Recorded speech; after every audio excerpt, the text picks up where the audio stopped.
கள்ளக்குறிச்சியில் வந்து டைரக்ட் கல்லூரி நிர்வாகம் பள்ளிக்கூடத்து நிர்வாகம் கொலை பண்ணல. விசாரணையை தான் நான் சொல்ல முடியும். என்ன இருந்தது நமக்கு சும்மா நம்ம வாய்க்கு வந்தது பேச முடியாது. ஆனால் இதில் கல்லூரி நிர்வாகத்துக்கு பெரிய ரோல் இருக்குது. ஆக்சுவலாக அவங்கள அக்யூஸாக சேர்த்துருக்கணும். ரைட். இந்த கம்ப்ளைண்ட்டாக அந்த வழக்கில் ஸ்டீமன் ஒரு பையன் வாசல்லாம் அடிச்சு கொள்றாங்க. போய் செட்டிப்பாளையம் போலீஸ் தான் வழக்கு பதிவு பண்ணது. இப்போ போயிட்டு கம்ப்ளைண்ட்டாக சொல்கிறான் இந்த பையன் வந்து இந்த மாதிரி இந்த நடக்குது, கஞ்சா வச்சிருக்காங்கன்னு சொல்லி கல்லூரி நிர்வாகத்துக்கிட்ட கல்லூரி நிர்வாகம் டைரெக்டாக கோத்து விட்டு போயிட்டு எதிரால பாரதி ராஜா இவங்கெல்லாம் செத்துட்டாங்கன்னா நம்மளோட அருமையாக கதை எழுத ஆரம்பிச்சிட்டாங்க. நம்ம எதுக்குள்ள உயிரோட வந்து நிரூபி எடுத்துட்டாங்க. என்ன கதை கட்டுறாங்க வந்துன்னா இது ஒரு கேங் வாரு. அது பேர் சரி எழுதி கொடுத்துட்டாங்கல்ல. இப்போ அம்மதனோட அப்பாவே எழுதி கொடுத்து அதுக்கு பிறகு அந்த பையனை அடிச்சு கொண்டீங்க. பிரச்சனை சால்வ் ஆயிடுச்சுல்ல. இளந்தாலி பசங்க என்னோட பண்ணுறது வழக்கம் தான். எல்லா இடத்துலையும் கண்ட்ரோல் பண்ண முடியாது. எழுதி கொடுத்த மன்னிப்பு கடிதம் எழுதி கொடுத்தாச்சா இல்லையா? கொலைங்கிறது ரொம்ப எக்ஸ்ட்ரீமான பனிஷ்மெண்ட்டாக தெரியலையான்னு கேட்குறேன். இந்த ஒரு புரிதல் இல்லாத வேலையாக தான் இருக்குது. படிக்க போகணும் கதை எடுத்துட்டு கஞ்சா இந்த விஷயங்கள்லாம் மொத்தமாகவே அப்போ போதைப் பொருளுங்கிற ஒரு விஷயம் நடமாட்டத்தை ஒத்துக்கணும் தானே, இல்லை ஒத்துக்கக்கூடாது? அதையும் விரைந்து சார்ஜ் ஷீட் போடுங்க. வேறு யாரும் இருக்காங்களா பேக்ரவுண்ட் விசாரிங்க. ஏன்னா அந்த கல்லூரி நிர்வாகம் கொடுக்குற ஸ்டேட்மெண்ட்லாம் நான் எந்த ஊர்லையும் நம்ப மாட்டேன். பணம் படைத்தவர்கள் போதை இல்லா தமிழகம் அப்படின்னு இப்படி டாஸ்மார்க்கை வச்சுக்கிட்டு போதை இல்லா தமிழகம்னா அது எப்படி? இது முரண், பெரிய முரண்ங்க. எனக்கு ரொம்ப அது நான் இப்போன்னு இல்லை, உன கவர்மெண்ட் அது கவர்மெண்ட்ல நான் அதை யோசிக்க ஆரம்பித்தேன். அங்கே கடை வச்சிருக்க மூலையில் ட்ரிங்க் டிரைவ் போடுறேன். அப்படியே குடிச்சவன் பைக்கை தள்ளி வச்சுட்டு போகணுன்னு கேட்குறேன். மொத்தத்தில் எனக்கு இந்த டாஸ்மார்க் வந்து என்னோட தமிழக முதல்வர் வந்து மூடணுங்கிறது தான் என்னோட வேண்டுதல். நீங்கள் ஒரு போதையை வச்சு இன்னொரு போதை இருக்குள்ள ரெண்டுமே புழக்கத்துக்கு வந்துருந்துட்டு நீங்கள் போதையை ஒழிக்காமல் குற்றத்தை குறைக்கவே முடியாது. கவர்மெண்ட் தாங்க மாறுது, சிஸ்டம் தாங்க மாற மாட்டேதாங்க. அப்படியே தாங்க இருக்குது. நேற்று ஸ்டாலின் இடத்துல நீங்கள் விஜய் இருக்காரு. அப்புறம் என்ன மாற்றம் என்ன இருக்குது? அதுவும் இந்த டிபார்ட்மெண்ட் எஸ்பெஷலி காவல்துறையை மாற்றணுங்க நல்லாவே.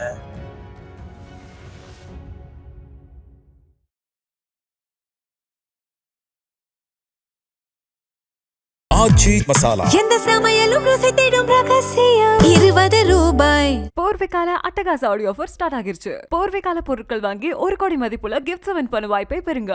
Periyar Maniammai Institute of Science and Technology, Tanjavur. CSE with specialization in AI and ML, data science, cyber security and more. உலக தமிழர்களுக்கு வணக்கம். இன்றைய நிகழ்வில் நம்மோடு குற்றவியல் வழக்கறிஞர் திரு RS தமிழ்வேந்தன் நிகழ்வு நிகழ்கிறார். வணக்கம் சார். வணக்கம். கோவை பொறியியல் கல்லூரி மாணவர் அடித்துக் கொல்லப்பட்ட சம்பவம் நேற்றைய தினம் சட்டமன்றம் வரை எதிரொலித்திருக்கிறது. எதிர்கட்சி தலைவர் பதில் சொல்லியிருக்கிறார். எதிர்த்தரப்புல இருந்து அமைச்சர் ராஜ்மோகனும் பதில் சொல்லியிருக்கிறார். இது தொடர்பான கவன ஈர்ப்பு தீர்மானம் திங்கட்கிழமை வர இருக்கு. முதற்கட்டமா இந்த சம்பவம் தொடர்பான தகவல்களை எங்களோட பகிர்ந்து. ஆக்சுவலாக இன்னமும் வந்து இது ஒரு கோவை பொறியியல் கல்லூரின்னு ஏன் சொல்கிறேன்? இந்துஸ்தான் காலேஜ்னு டைரெக்டாக சொல்ல வேண்டியது தானே.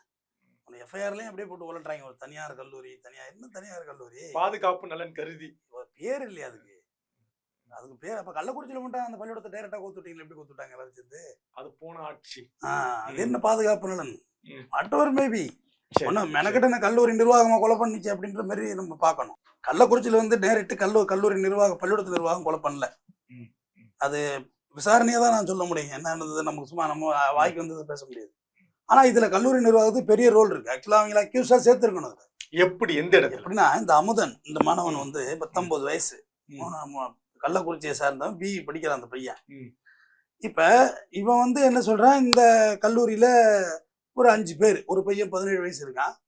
இந்த பாக்கி பேர் வந்து ஆறுமுகம், கடலூர் பையன், அரவிந்த், சிவகங்கை, சிவரோஹித், மணிபாலுக்கெல்லாம் எந்த ஊர்னே போல எஃப்ஐஆர்ல ஊர் பேர் தான் இருக்கணும்ல. இவங்கெல்லாம் கஞ்சா யூஸ் பண்றாங்க அப்படின்னு இந்த பையன் போய் பிரின்சிபல்கிட்ட சொல்லியிருக்கான். இன்னும் கூடுதலா இன்னும் பின்னாடி ஒரு 10 பேர் இருக்காங்க உங்களோட. ரைட். இந்த கம்ப்ளைண்ட்டாக அந்த வழக்கில் ஸ்டீமன் ஒரு பையன் வாசல்லாம் அடிச்சு கொள்றாங்க. போய் செட்டிப்பாளையம் போலீஸ் தான் வழக்கு பதிவு பண்ணது. இப்போ போயிட்டு கம்ப்ளைண்ட்டாக சொல்கிறான் இந்த பையன் வந்து இந்த மாதிரி இந்த நடக்குது, கஞ்சா வச்சிருக்காங்கன்னு சொல்லி கல்லூரி நிர்வாகத்துக்கிட்ட கல்லூரி நிர்வாகம் டைரெக்டாக கோத்து விட்டு போயிட்டு அப்போ கல்லூரி நிர்வாகம் அக்யூஸ்ல அந்த கேஸில் அவனுக்கு சேர்த்துருக்குல்ல. இல்ல, ஒருவேளை அவங்க கூப்பிட்டு விசாரிச்சிருக்கலாம் இல்லையா? எப்பா உங்க பேரெல்லாம் வந்திருக்குப்பா அப்படின்னு விசாரிச்சதாக மாணவனுடைய பெற்றோர் சொல்றாங்க. நான் சொல்றேன், கூப்பிட்டு விசாரிச்சாங்கல்ல சார், நாங்கெல்லாம் கஞ்சா வச்சிருக்கோம் யார் சொன்னது அப்படின்னா ஆளை சொல்லிடுவீங்களா டைரக்டா? மாணவர்கள் என்ற நம்பிக்கையில சொல்லிருக்கலாம். கல்லூரி மாணவர்கள் பாருங்க, இப்ப மாணவர்களை குற்றவாளியா பார்க்க வேண்டிய அவசியம் நிர்வாகத்துக்கு கிடையாது. இருக்கு நிர்வாகத்துக்கெல்லாம் இருக்கு. அப்படியா? அதெல்லாம் உண்டு. அதெல்லாம் என்ன, நீங்க இப்போ காலேஜ் போலையா, நான் காலேஜ் போலையா, நீங்க பள்ளிடம் போலையா, நான் பள்ளிடம் போலையா, எல்லா இடத்துலயும் எல்லாம் இருக்கு. இங்க பாருங்க, அப்படி ஒருவேளை இவனை விசாரிச்சு இவனை உண்மையிலே கஞ்சா வச்சில்லைன்னா இந்த பையன் கம்ப்ளைண்ட் கொடுத்த அம்மதான் காதல் எப்படி திரி இருக்கணும். ஏன் போய் சொன்னேன்? அப்படிலாம் அங்கே விஷயமே நடக்கலை. நீ ஏதோ உனக்குள்ள உள்ள இன்டர்லிங்க் பிரச்சனையை கொண்டாந்து பள்ளிடத்தை கொத்துவிட. மொத்தத்தில் உங்களுடைய நிர்வாகத்து பேர் தானே ரிப்பேர் ஆகிட்டு போயில்ல. உங்களை நம்பி வந்து சேருவாங்க, நாளைக்கு பசங்க சேருவாங்களா, அடையாண்டா அங்கே போகக்கூடாதுன்னு சொல்லி இவ்வளோ ஒரு சம்பவம் நடந்த இவ்வளோ சம்பவம் நடந்த பிறகு இப்போ ஆக்சுவலாக பார்த்தா இதில் இப்போ கம்பி கட்டுற கதையெல்லாம் நம்மளோட விட யாரும் உலகத்திலே இல்லை. ஏன்னா எதிரால பாரதி ராஜா இவங்கெல்லாம் செத்துட்டாங்கன்னா நம்மளோட அருமையாக கதை எழுத ஆரம்பிச்சிட்டாங்க. நம்ம எதுக்குள்ள உயிரோட வந்து முடிவு எடுத்துட்டாங்க. என்ன கதை கட்டுறாங்க வந்துன்னா இது ஒரு கேங் வாரு. அமைச்சர் சொல்றாரு சார். அமைச்சர் சொல்றாரு சார். நான் அவர் பேரெல்லாம் பயன்படுத்தாம டைரக்டா கதையை சொல்றேன். கம்பி கட்டுறாங்க இவங்க தானே சொல்லுவாங்க.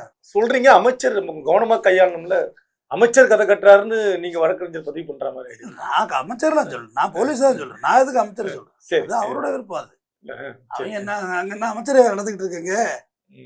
ஓட்டையவங்க ஆய்க்கு வந்து பேசிக்கிட்டு இதெல்லாம் ஒரு ஏங்க ரெக்கார்டுங்க. சட்டமன்றத்தில் பேசுறதெல்லாம் எத்தனையோ வருஷத்துப்படி இவ்வளோ ஆவணங்களை நீங்க எடுத்து பார்க்கலாம். போய் அங்கே அப்படி இல்லவே இல்லை. அவரு ரொம்ப சிரமப்படுறாரு சபாநாயகர் இவங்களை வச்சுக்கிட்டு. ரைட்டு, அதை பேசுவோம் அடுத்து. கேங் வார் நடந்துருச்சு, 5 பசங்களுக்காக நடந்துருச்சு. முதல் நாள் வந்து இந்த அமுதன்கிற பையன் வந்து போய் அவங்க தரப்பு அட்டாக் பண்ணாங்க. இந்த குரூப்பு ஒரு 5 பேர் முகமுடியோட போய் அட்டாக் பண்ணிருக்காங்க, செல்போன்லாம் பிடிங்கிருக்காங்க அப்படின்னு இவங்க சொல்றாங்க. ரைட்டு, அப்படியே அது நடந்திருந்தாலுமே அவன் கம்ப்ளைண்ட் பண்ண வேண்டிய காலேஜ் நிர்வாகம், போலீஸ் ஸ்டேஷன் அடுத்தடுத்த ஸ்டெப் இருக்குல்ல. கல்லூரி நிர்வாகத்துக்கிட்ட தானே 5 பேர் சேர்ந்து அடிச்சுட்டானுங்க, என் செல்போன் எல்லாம் பிடிக்கிட்டு போயிட்டானுங்க. நீங்க யார்கிட்ட வந்து நீங்க புகார் கொடுத்துருக்கணும்? நிர்வாகத்துக்கிட்ட. நீ என்ன செய்யற? இப்போ முதன்மையிலேயே தப்பு இருக்கிறதாவே நீங்க வச்சுக்கொள்ளும், ஒன்றும் பிரச்சனை இல்லை ஒரு பேச்சுக்கு. அப்ப நீங்க கம்ப்ளைண்ட் கொடுக்க வேண்டிய யாருன்னு கேட்டேன். இல்ல, அமுதன் மேல தப்பு இருக்கு. தப்பு இருக்கிறதுனாலதான் நாங்க அவர் வந்து காலேஜுக்கு ஒரு வாரம் வர வேண்டாம்னு அனுப்பி விட்டோம். தப்ப ஒப்புக்கொண்டு அவரே லெட்டர் எழுதி கொடுத்திருக்காரு, அவங்க அப்பாவும் லெட்டர் எழுதி கொடுத்திருக்காரு அப்படின்றாங்க. தப்பு இருக்கு அப்படின்றாங்க கல்லூரி. சரி, அப்ப லெட்டர் எழுதி கொடுத்தாங்கல்ல, ஏங்க காலேஜ்ல எல்லாம் அந்த அப்பாலேஜ் எழுதி கொடுக்கலாம் வழக்கங்க, புரியுதா? சரி, அதெல்லாம் வந்து ரொம்ப எங்க காலேஜ்ல அப்படிதான் நடத்துனாங்க. மாணவர்கள்லாம் அப்படித்தாண்டா இருப்பாங்க. எங்க ஐயா தனபாலன் ஐயா இருக்காரு, அரவிந்த் தனபாலன், அவர் தான் கல்லூரி தாளாளர், இறந்துட்டாரு ஐயா.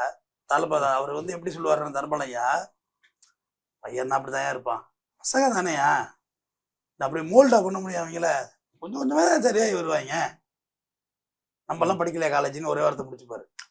டெர்மினேட் பண்ணக்கூடாதுன்னு சொல்லுவார் யாரையுமே. சரி, யாரையும் டெர்மினேட் பண்ண, அவ்வளோ ஒரு நல்ல மனுஷன் அவரு. யாரையுமே டெர்மினேட் பண்ணது கிடையாது என் காலேஜ். மணிப்படி எழுதி கொடுக்குறது, தப்பு செய்ய மணிப்படி எழுதி கொடுத்தா சரியாயிடும். ஒரு வாரம் சப்சம் முடிஞ்சு உங்கள்கிட்ட சேர்த்துப்பாங்க. அது மாதிரி சரி எழுதி கொடுத்துட்டாங்கல்ல. இப்போ அமுதனோட அப்பாவே எழுதி கொடுத்து அதுக்கு பிறகு அந்த பையனை அடிச்சு கொண்டீங்க, பிரச்சனை சால்வ் ஆயிடுச்சுல்ல. இளந்தாலி பசங்க என்னோட பண்ணுறது வழக்கம் தான் எல்லா இடத்துலையும், எங்களை கண்ட்ரோல் பண்ண முடியாது. எழுதி கொடுத்த மன்னிப்பு கடிதம் எழுதி கொடுத்தாச்சா இல்லையா? கொலைங்கிறது ரொம்ப எக்ஸ்ட்ரீமான பனிஷ்மெண்டா தெரியலையான்னு கேட்குறேன். கல்லூரி நிர்வாகம் இந்த மாணவனுக்கு இப்படி நடந்ததே எங்களுக்கு தெரியாது. நிர்வாகம் எங்களுக்கு எதுவுமே தெரியும். அப்புறம் எழுதி வாங்கினது எதுக்கு எழுதி வாங்கினீங்க? அப்பாலேஜ் எதுக்கு எழுதி வாங்கினீங்க? அவங்க அப்பாட்ட எதுக்கு எழுதி வாங்கினீங்க? எழுதி கொடுத்தாங்க இல்லை இவங்கெல்லாம் செட்டிங்க போட்டு சொல்றாங்க, யாருக்கு தெரியும்? அதையும் விசாரிக்கணும். இது ஏங்க இது இன்ன வரைக்கும் இப்படியே உருட்டிக்கிட்டே தான் இருக்காங்க, அப்படியே போட்டு இந்த மேட்டுக்குள்ளே போலது.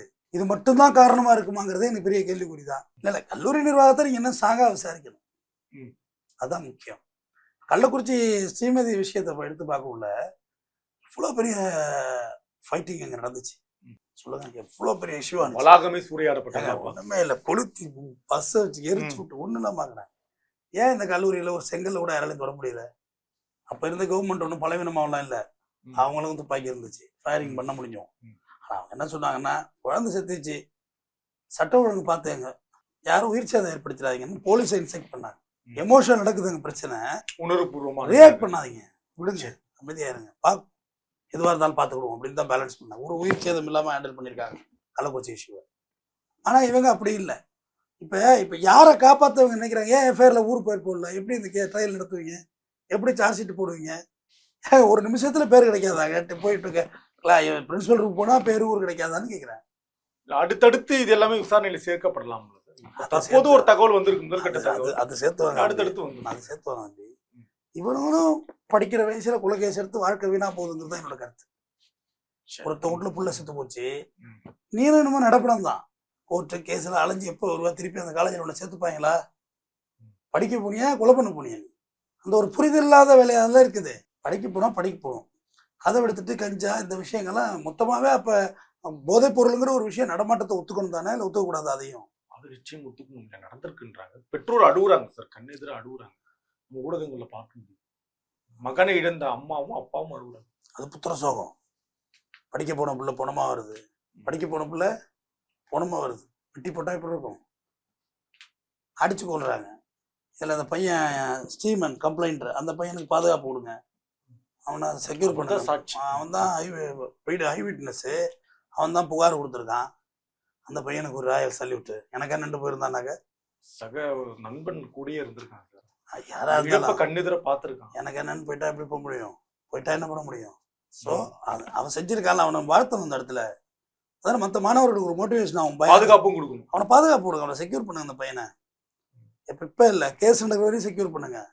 கேஸ் ட்ரையல் ஏற்றணும்ல, அது வரைக்கும் அவனை பத்திரமா பார்த்துக்குங்க. இல்லாட்டி அப்புறம் இவனை மிரட்டுவாங்க, வந்து உன்னை கொலை பண்ணுவோன்னு சொல்லுவாங்க. அப்புறம் சின்ன பையன் அவங்க பேரண்ட்ஸ் சொல்லணும், நமக்கு ஏன்டா உங்க ஆஸ்திரேலியா ஆகிட்டு இப்போ ஆஸ்திரேலியா ஆகிட்டு போயிட்டா கேஸே நிற்காதில்ல, ஃப்ரெண்ட்ஸ் ஆச்சு ஆகிட்டான்னு ஆஸ்திரேலியா ஆகிட்டாலும் என்ன செய்ய முடியும்? அதனால நான் சொல்கிறேன், அவனை பாதுகாத்துக்க, அந்த பையனை பாதுகாத்துங்க. விரைந்து சார்ஜ் ஷீட் போடுங்க. வேற யாரும் இருக்காங்களா பேக்ரவுண்ட் விசாரிங்க. ஏன்னா அந்த கல்லூரி நிர்வாகம் கொடுக்குற ஸ்டேட்மெண்ட்லாம் நான் எந்த ஊர்லையும் நம்ப மாட்டேன். பணம் படைத்தவர்கள் இல்ல அவங்க கிட்டத்தட்ட கல்லூரி நிர்வாகம் கொடுக்குற ஸ்டேட்மெண்ட்டும் அமைச்சரோட ஸ்டேட்மெண்ட்டும் கிட்ட ஒரே மாதிரி தான் சார். இல்ல அவங்க நாங்க அவரை கல்லூரி விட்டு அனுப்பிட்டோம், ஒரு வாரம் வரக்கூடாதுன்னு சொல்லிட்டோம். அவர் வெளியே போய் தங்கியிருக்காரு, அந்த சம்பவம் வெளியே நடந்திருக்கு, நாங்க எப்படி பொறுப்பேற்க முடியுன்றாங்க. சம்பவம் நடந்ததெல்லாம் வெளியே தானே, நாங்க எப்படி பொறுப்பேற்க முடியும்? அப்ப சட்டமன்றத்துல வேட்டியை ஊத்தா தான் அஃபென்ஸா? ரோட்ல விட்டு வேட்டியை ஊத்தா அஃபென்ஸ் இல்லையா? எல்லாத்துக்கும் நீங்க வழக்கறிஞர், நீங்க இடக்கு முடக்க மடக்கணும் எப்படி சார்? இல்ல இது எப்படி இருக்கு, எனக்கு புரியவே இல்லையே. அவர் ரோட்ல போயிட்டு இருந்தாருங்க, வெட்டி கொண்டாங்க, வீட்டுக்குள்ள இருந்தா வெட்டி கொண்டாங்கன்னு கேட்பீங்களான்னு கேட்குறேன். எல்லா இடத்துலையும் பாதுகாப்பு கொடுக்கணும்ல. என் வீடு நாடு குடிக்க போன பார்ல கூட நீங்க எனக்கு பாதுகாப்பு தானே கொடுக்கணும். நீங்க தானே வச்சிருக்கீங்க கடை. அவ குடிக்க போனாங்க, பார்ல பாட்டில் எடுத்து அடிச்சு உடச்சிட்டாங்க, செத்துட்டாங்கன்னு சொல்லுவீங்களா? எல்லாத்துக்கும் சேஃப்டி செக்யூர்மெண்ட் நீங்க தாங்க. பொறுப்பான பதில சொல்லுங்க, விசாரிக்கிறோம்னு சொல்லுங்க. இப்ப என்ன கேட்டு போச்சுங்க, 5 பேர் வழக்கு பதிவு பண்ணிருக்கோங்க, தொடர்ந்து விசாரணை டைட் பண்றோம். வேற யாரும் பின்னாடி இருந்தாலும் வெளிப்படைத்தன்மை நாங்க வந்து எங்களுக்கு 2 நாள் டைம் கொடுங்க, நாங்கள் வெளிப்படைத்தன்மை வந்து சட்டமன்றத்தை அறிக்கை தாக்கல் பண்ணிட்டு போங்க. இவங்க யாருமா கேட்டா? இல்ல சார், நான் இன்னும் புரிதலுக்காக நெருக்கமா நான் கேட்கிறேன். போதைப் பொருள் இல்லாத தமிழகம் அப்படின்றதுல இந்த அரசு தெளிவா இருக்கிறதா முதலமைச்சர் பதிவு பண்றாரு. ஆனா போதைப் பொருள் காரணமாக ஒரு மாணவன் வந்து உயிரிழப்பு நடக்குது. அதனால அவங்க அதை இணைக்க விரும்பலையோ, நம்ம இப்படி ஒரு ஏற்பாடு செஞ்சுட்டு இருக்கோம், இந்த மாதிரியான செய்தி வருது அப்படின்றது விரும்பலையோ அரசு? நான் வரக்குள்ள காலையில் ஊர்ல இருந்து வந்தேன், அது ரொம்ப டயர்டா இருக்கேன், வேற ஒன்றும் இல்லை. இப்போ என்ட்ரன்ஸ்லேயே ஒரு போர்டு பார்த்தேன், ஃபோட்டோ வச்சு அழகா இருந்து, ரொம்ப அழகா, இங்கே ரொம்ப லைட்டிங் கூட இருக்கும். இந்த ஃபோட்டோ போதை இல்லா தமிழகம் அப்படின்னு. இப்படி டாஸ்மார்க்கை வச்சுக்கிட்டு போதை இல்லா தமிழகம்னா அது எப்படி? அது முரண், பெரிய முரண். எனக்கு ரொம்ப அது நான் இப்பன்னு இல்லை, போன கவர்மெண்ட் அது முதல் கவர்மெண்ட்ல நான் அதை யோசிக்க ஆரம்பிச்சேன். அங்கே கடை வச்சிருக்க, மூலையில் ட்ரிங்க் அண்ட் டிரைவ் போடுறேன், அப்படின்னா குடிச்சவன் பைக்கை தள்ள ஏற்றிட்டு போகணும்னு கேட்குறேன். வழக்கறிஞர் கவனமா பேசுறீங்க. ஆமா, பைக் சரி தலையில எடுத்துட்டு போகணும். சரி சரி, 200-300 பைக் கிடக்குது சாயந்தரத்துல, அவன் எப்படி போவாங்கன்னு வீட்டு கேட்குறேன். எனக்கு தெரிஞ்ச ஒரு கண்ட்ரி, அது இந்த இன்ஃபர்மேஷன் சொல்லிடுறேன். நீங்க குடிச்சிட்டீங்கன்னா பைக் சாவியெல்லாம் செக்யூர் பண்ணிடுவாங்க அந்த பார்லயே. ஒரு நாடு நான் ப்ரொமோட் பண்ண மாதிரி ஆயிடக்கூடாது நாட்டை. பறிமுதல் பண்ணிடுவாங்க. நீங்க ட்ரிங்க் பண்ண போறீங்கன்னா உங்க கீ எல்லாமே அவங்க செக்யூர் பண்ணி வாங்கிடுவாங்க. சரி, நீங்க எவ்வளோ ஒன்றும் குடிக்கலாம், ஒன்றும் உங்களை எது யாரும் சொல்ல போறது இல்லை. நீங்க இன்ஃபேக்ட் ஊர் வீட்டுக்கே போகணும்னு பிடிவாதமானாதான் ஒரு டிரைவர் போட்டு வீட்டுக்கு அனுப்புவாங்க. அத்தியாவசிய தேவைக்கு டாக்ஸி போட்டு அனுப்புவாங்க. இந்த வண்டியெல்லாம் வெளியே வராது. இல்ல அங்க தூங்குறதுக்கான எல்லா வசதிகளும் இருக்கும். ராயலா நீங்க நைட்டு தூங்கிக்கலாம், காலையில எழுந்து நீங்க வீட்டுக்கு போய்க்கலாம். அது போதையான விஷயங்கள் வச்சிருக்காங்க. மொத்தத்துல எனக்கு இந்த டாஸ்மார்க் வந்து என்னோட தமிழக முதல்வர் வந்து மூடணுங்கிறது தான் என்னோட வேண்டுதல். நீங்க ஒரு போதையை வச்சு இன்னொரு போதை இருக்குள்ள ரெண்டுமே புழக்கத்துக்கு வந்துருந்து. ஒருத்தன் ஃபிளாட் ஆகி கிடக்குறான், அவன் கஞ்சாவில் ஃபிளாட் ஆகிருக்கானா, குடி போதையில பிளாட் ஆயிருக்கானா, எப்படி கண்டுபிடிக்கிறது? நீங்க போதையை ஒழிக்காம குற்றத்தை குறைக்கவே முடியாது. அது எதுவாக இருந்தாலும் சட்டம் ஒழுங்கு பேரளவுல தான் வச்சுக்கலாம். எதுவாக இருந்தாலும் எனி டைப் ஆஃப் ட்ரக் நீங்க கண்ட்ரோல் பண்ணாம டெஃபினட்டா நீங்க குற்றத்தை ஒழிக்க முடியாது. நீங்க சும்மா பேரளவுல பேசிட்டு இருக்கலாம். அடிப்படை விரவ எழுத்துடாம பால் பொங்குதுன்னா எப்படி பால் பொங்குவாங்க இருக்கும்? இந்த இன்னைக்கு இந்த அமுதம் யாரு நாளைக்கு நம்ம நீங்க எல்லாரும் ரோட்ல போறதுக்கு அச்சமாவில் இருக்குங்க. கிராமத்துல வரைக்கும் இருக்குது இந்த ட்ரக்கு. ஒரு கல்லூரி வரையும் போய் சேர்ந்துருக்கு கிராமத்துல. பள்ளிக்கூடத்து பசங்க யூஸ் பண்றாங்க. ஏன்னா இப்ப ட்ரக் அடிச்சா வீட்டுக்கு போனா வாடகை அடிக்கும். போலீஸ் பிடிச்சி 10,000 ரூபா அவதாரம் பண்றோம். பைக்கே 3000 ரூபா விற்குது, பிடிச்சது 200 ரூபா. அவதாரம் 10,000 அப்படி இப்போ ட்ரிங்க் அண்ட் டிரைவ் குறைஞ்சி போச்சு. சரி. எடுத்து வாடை அடிக்கும். வீட்டில் செருப்பு கட்டி அடிப்பாங்க, விளக்கமத்தை கட்டி அடிப்பாங்க. ஆனால் கஞ்சாவில் எப்படி வாடை அடிக்கும்? அடிக்கவே அடிக்காது. அது புகை தானே தம்பி, இன்ஹால் பண்ணது தானே அது. நீங்கள் உளறீங்க, நீங்கள் ரோட்டில் பேசுறீங்கன்னா உங்கள் வாயில் சரக்கு வாடை வந்தாலே குடிச்சிருக்கான்னு ஒதுங்கி போயிடுவாங்க. ஆனால் கஞ்சாவில் நீங்கள் என்ன பண்ணுறீங்கன்னு தெரியல. பார்க்குறேன் ரோட்டில் அப்படியே கரை உடம்பு அறுத்துக்கிறான், பிளேடால் அறுத்துக்கிறான், பொண்டாட்டி போட்டு மிதிக்கிறான், குள்ள குத்தா இருக்கு. கிட்டக்கே போடுறது, போலீஸே கிட்டே போக மாட்டாங்க கஞ்சா குடிச்சிட்டாங்க. ஆனால் அவனை என்னன்னு கண்ட்ரோல் பண்ணுறது? அதுக்கு என்ன ஆகும் தெரியுமாங்கிறேன். எங்க குடும்பங்க நரம்பு மண்டலம் பாதிச்சு மனநோய் ஆகிடணுங்க. குடிச்சிங்கன்னா ஒரு எலுமிச்சை பழமோ மோரோ இல்லை ஏதோ ஒன்று ஜிஞ்சர் எல்லாம் கரைச்சி கொடுத்தோம்னா ஏதோ ஒன்று சரி பண்ணிடுவாங்க. ஹாஸ்பிட்டலில் ஒரு ஏதோ மூக்கில் வச்சு ஒரு ஏற்றுவாங்க. ஒரு செகண்டில் அவங்க போதா இறங்கிடும். ஆக்சிடென்ட்ல போய் உள்ளே போகிறாங்கல்ல, ஹாஸ்பிட்டலில் போகிறோன்னே மூக்கில் பஞ்சை வச்சு இழுக்க சொல்லுவாங்க. இழுத்தோன்னே போதை 0 ஆகிடும். 0 ஆகிடும் ட்ரீட்மெண்ட் ஸ்டார்ட் பண்ணுவாங்க. ஆனால் கஞ்சாவை போய் என்னென்ன டவுன் பண்ணுறது? இருக்கிறதே கேவலமான பிலோ லெவல் ஆஃப் ட்ரக் கஞ்சாங்க. கல்லூரி மாணவர்கள், படிக்கக்கூடிய மாணவர்கள், கல்லூரி மாணவர்கள் ஒரு 20 பேர் ஒரு நபரை அடிச்சு கொள்றாங்க அப்படின்னா அந்த மாஸ் மனநிலை எப்படி சார் பாக்குறது? அதாவது மாணவர்கள் படிப்பை நிறுத்த முடியுது, ஒருத்தனை கொல்லணும் அப்படின்ற எண்ணத்தோடு ஒரு 20 பேர் கொள்றாங்கன்னா அந்த மனநிலை என்ன மனநிலை? இந்த பட்டாக்கத்தை போட்டு ரயிலில் தேய்க்கிறாங்கன்னு அந்த மனநிலை தான். என்ன ஒரு இப்பதான் கொலை நடந்த மாதிரில சொல்றீங்க? சக மாணவன் இல்லை சார், நம்ம கூட படிச்ச ஒருத்தர் தவறே பண்ணியிருந்தாலும் அவர் கொலை பண்றதுன்றது இதான் நம்ம என்னமா சார்? எங்க கல்லூரியில நடந்திருக்கு தம்பி. திருநாள் போயிருக்கு. மாணவர்களுக்குள்ள கம்யூனிட்டி எல்லாம் காலேஜ் போய் தான் தெரியும். எல்லா கிளாஸும் இருக்கு உள்ள. ஓப்பனா சொன்னா அதுதான் உண்மை. இன்னைக்கு அந்த கிளாஸ் இன்னும் வளர்ந்தே இருக்கும். அன்னைக்கெல்லாம் ஒரு என்ன இன்ஸ்டாவில் கமெண்ட் போடுறதுக்குலாம் வாய்ப்பு இல்லை. இன்னைக்கு நீங்கள் ஏதோ ஒரு போட்டா போட்டிருப்பீங்க, உங்களை எதிராக ஒரு கமெண்ட் போட்டால் நீங்கள் வந்து கொலை பண்ணீங்கன்னா என்ன பண்ண முடியும்? விமர்சனங்கள் அன்னைக்கு வந்து அவன்டா என்னடா எனக்கு தப்பாக சொன்னியாமே, நான் சொல்லப்பா அப்படின்றோம்னா மேட்ரு முடியும். இன்னைக்கு அப்படி இல்லைல்ல, எழுதி போடுறீங்கன்னு கீழே கமெண்ட்டு மாட்டிக்கிறீங்கல்ல. அதெல்லாம் இப்போ பிரச்சனை அதிகமாக இருக்குது. மாணவர்களை இன்னும் டைட் பண்ணுங்கள், மானிட்டேஷன் பண்ணுங்கள், மாணவர்களை குறை தீர்க்கிறது ஒரு புகார் பாக்ஸ் வைங்க. குறைந்தபட்சம் ஒரு பயம் வேணாமா சார்? 20 பேர் இப்போ ஒருத்தர் அடிச்சு கொள்றோம்ன்ற பயம் வேண்டாம். நான் எப்படா சொல்றேனே, 20 பேருக்கும் அதில் கொலை செய்யணுங்கிற இன்டென்ஷன் இருக்காது. சரி, அது யாருக்கும் இருந்திருக்கும். சரி, யாருக்கும் இருந்திருக்கும் அதில் இன்டென்ஷன். அதெல்லாம் விசாரிப்பாங்க. அது எங்களுக்கு கேஸ் லாவில் இருக்கு. ஆமாம், வடநாட்டில் வந்து ஒரு வீட்டில் வந்து விபச்சாரம் நடந்துகிட்டு இருக்கோம். ப்ராஸ்டியூட் அதை ஊரே சேர்ந்து போய் அடித்து அவங்கள விரட்டணும்னு போயிருப்பாங்க. 50 பேர் மேலே ஃபேர் போட்டிருந்தாங்க. அந்த கேஸ் எனக்கு படிக்க உள்ள இருந்தது, சரியா நினைவலைகளில் வரல. சரி. அப்போ கடைசியாக வழக்கு நடக்கக்குள்ள அதில் 4 பேருக்கு தான் வந்து இவங்களை கொல்லணுங்கிற இன்டென்ஷன் இருக்கும். பாக்கி 56 பேருக்கு இருந்திருக்காது. ஸோ அந்த 4 பேருக்கு தண்டனை கொடுப்பாங்க அப்பீலில் போய். அதான் விஷயம். யார் இது இன்டென்ஷனுமா இருந்திருக்கணும். பாக்கெல்லாம் திருத்தணுங்கிற மனநிலை இருந்துச்சு. ஒருத்தர் 4 பேருக்கு தான் வருத்தணுங்கிற மனநிலை இருந்துச்சு. அதெல்லாம் விசாரணை நம்ம வந்து இப்போ 5 பேர் மாட்டிட்டாங்க, அந்த 5 பேர் ஒன்றும் குற்றவாளின்னு சொல்லிட முடியாது.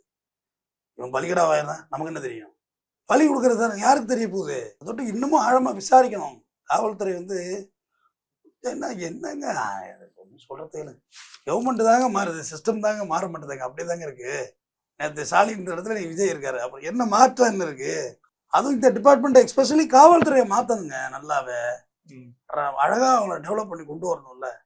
அது எனக்கு இன்னமும் அது ஒரு குழப்பமாவே இருக்கு. எப்படி போனாலுமே போலீஸ் வந்து அப்படியே தான் இருக்காங்க. காலையில் கூட ஒரு சீனியர் கவுன்சிலர் ஒருத்தர் பேச நிறைய இடங்கள்ல அப்படியே தான்டா இருக்கு, சேஞ்ச் ஆகலாம் அப்படி தானடா அப்படின்னாரு. ஏன்னா அவர் வந்து மூத்தவர். நான் இன்னமும் அதில் புழங்கிக்கிட்டு இருந்துட்டு சொன்னார், அப்படிதான் இருக்கு, ஒன்றும் பெரிய சேஞ்சஸ் இல்லை சார் அப்படின்னு. அந்த டிபார்ட்மெண்ட் மாறாமல் எப்படி சட்டம் ஒழுங்கு சந்தி மாறும்? அந்த டிபார்ட்மெண்ட் நீங்கள் வேலையும் செய்ய முடியாது, அதுவும் தெரிஞ்சுக்கிடுங்க. நான் ஒரு இன்ஸ்பெக்டர் மட்டும் அந்த ஏரியாவே தூக்கி நட்டமாக நட்ட முடியாது.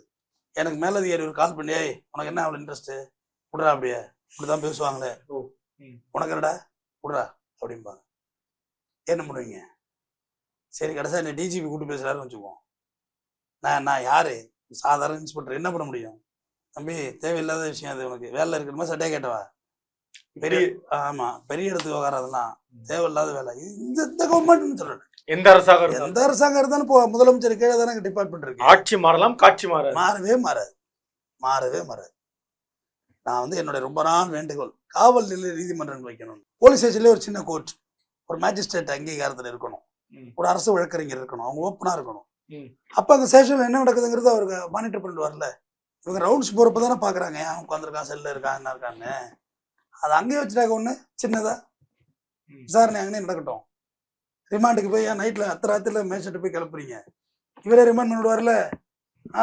ஒரு மானிட்டேஷன் வேணுங்க. இப்போ வந்து காவல்துறையோட நீதித்துறை என்னைக்குமே கிளப் ஆகவே முடியாது. வாய்ப்பே இல்லை.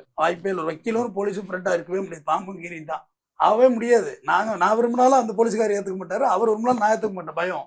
அதனால 2 பேரும் கிளப்பைங்க ஆகிற மாதிரி ஒரு சிஸ்டம் வரணும். இந்த மாணவனுடைய இழப்போடு அந்த குடும்பத்தை ஆழ்ந்த இரங்கலை தெரியப்படுத்துகிறேன். இது கடைசி இழப்பாக இருக்கணும். தமிழக முதல்வர் கல்லூரி பள்ளிகளுக்கு தனி கவனம் எடுங்க. நன்றி. ஆச்சி மசாலா. எந்த சமையலும் ருசி தேடும் ரகசியம் 20 ரூபாய். போர்வைக்கால அட்டகாச ஆடியோ ஆஃபர் ஸ்டார்ட் ஆகிருச்சு. போர்வைக்கால பொருட்கள் வாங்கி 1 கோடி மதிப்புள்ள கிஃப்ட்ஸ் வின் பண்ண வாய்ப்பை பெறுங்க. Periyar Maniammai Institute of Science and Technology, Tanjavur. CSE with specialization in AI and ML, data science, cybersecurity and more.